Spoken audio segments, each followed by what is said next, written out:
اعوذ باللہ من الشیطان الرجیم بسم اللہ الرحمن الرحیم۔ السلام علیکم، میں ہوں سید سمر عباس بخاری اور آپ دیکھ رہے ہیں میرا یوٹیوب چینل۔ دوستو، اللہ تعالیٰ نے حق و باطل کو پرکھنے کے لیے آسمان سے اپنی کتابیں، وحی اور پیغمبروں کو مابعوث فرمایا تاکہ انسانیت کی رہنمائی اور بنی نوع انسان صراط مستقیم پر آ جائیں۔ اللہ تعالیٰ کے پیغمبر ہر وقت اپنی محنتوں اور کاوشوں کو بروئے کار لاتے رہتے اور اپنی امتوں کو راہ ہدایت پر لانے کی ہر ممکن کوشش کرتے۔ اس کے باوجود اگر امت حق کو قبول نہ کرتی تو ان پر حجتوں کو تمام کر دیا جاتا اور پھر اللہ کا عذاب ان کا مقدر بن جاتا۔ تمام حجت کے بعد حق کو باطل ثابت کرنے کا ایک طریقہ مباہلہ بھی تھا جو اللہ تعالیٰ کے نبیوں نے کفار سے کیا تھا، جس میں دو گروہ یا افراد ایک دوسرے کے مقابلے میں بارگاہ الہی میں التجا کرتے تھے کہ جھوٹے پر اللہ کی لعنت ہو اور جو حق پر نہ ہو اس پر اللہ کا عذاب نازل ہو جائے اور وہ ہلاک ہو جائے۔ چونکہ پیغمبروں کی دعا کبھی رد نہیں ہوتی،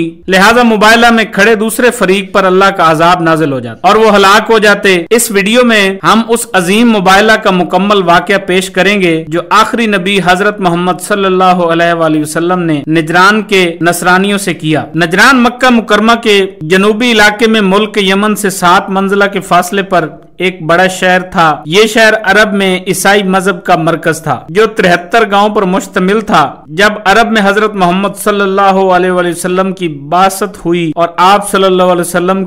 نے اسلام کی دعوت دینے کا آغاز کیا تو آپ صلی اللہ علیہ وسلم نے عرب و عجم کے بادشاہوں اور مذہبی رہنماؤں کو خط بھیج کر اسلام کی دعوت دی۔ لہٰذا آپ صلی اللہ علیہ وسلم کے حکم سے ایک خط نجران کے عیسائی رہنما پوپ کو بھی لکھا گیا جو آپ صلی اللہ علیہ وسلم کے سفیر نے نجران پہنچایا۔ خط کچھ یوں تھا: شروع کرتا ہوں خدائے ابراہیم و اسحاق و یعقوب کے نام سے، خدا کے آخری رسول محمد صلی اللہ علیہ وسلم کی جانب سے نجران کے پوپ کے نام، میں ابراہیم و اسحاق و یعقوب کے خدا کی طرف بجا لاتا ہوں اور تمہیں بندوں کی پرستش ترک کر کے خدا کی عبادت کرنے کی دعوت دیتا ہوں۔ اگر تمہیں ہماری دعوت منظور نہیں ہے تو یہ جزیہ ادا کرو ورنہ تمہارا انجام برا ہوگا۔ پوپ نے خط پڑھنے کے بعد تمام مذہبی شخصیات کو مشورے کے لیے بلایا اور ان لوگوں میں شرجیل علم و عقل میں نہایت ہی بہتر شخص تھا۔ اس نے مشورہ دیا کہ ہم نے اکثر اپنے بزرگوں سے سنا ہے ایک دن منصب نبوت اسحاق علیہ السلام کی نسل سے نکل کر اسماعیل کی اولاد میں منتقل ہو جائے گا۔ ممکن ہو کہ محمد اسماعیل علیہ السلام کی اولاد میں سے ہو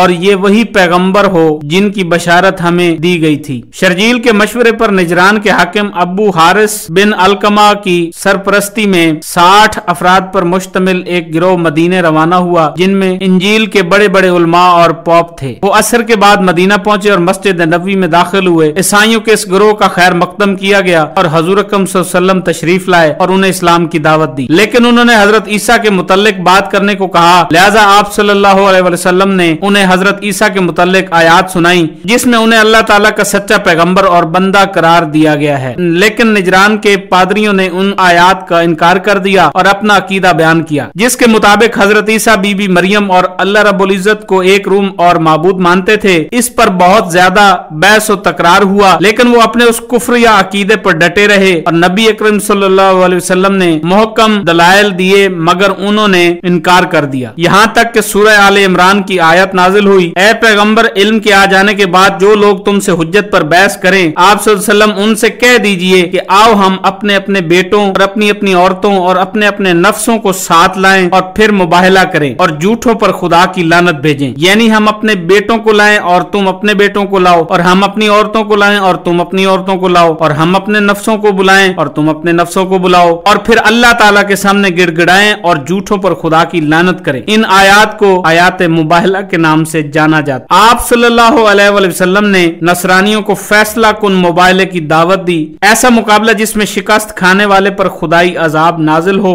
اور پھر مباہلہ کا دن آن پہنچا۔ اس روز رسول اکرم صلی اللہ علیہ وآلہ وسلم حضرت علی علیہ السلام کے گھر تشریف لے گئے اور اپنے پاک نواسے حسن کا ہاتھ پکڑا اور امام حسین علیہ السلام کو گود میں اٹھا لیا اور حضرت علی اور اپنی لخت جگر جنتی عورتوں کی سردار حضرت فاطمہ زہرا سلام اللہ علیہ کو ساتھ لے کر مباہلے کے لیے روانہ ہوئے۔ جب آپ صلی اللہ علیہ وآلہ وسلم اپنے اہل بیت کے ساتھ مدینہ کے باہر میدان میں تشریف لائے،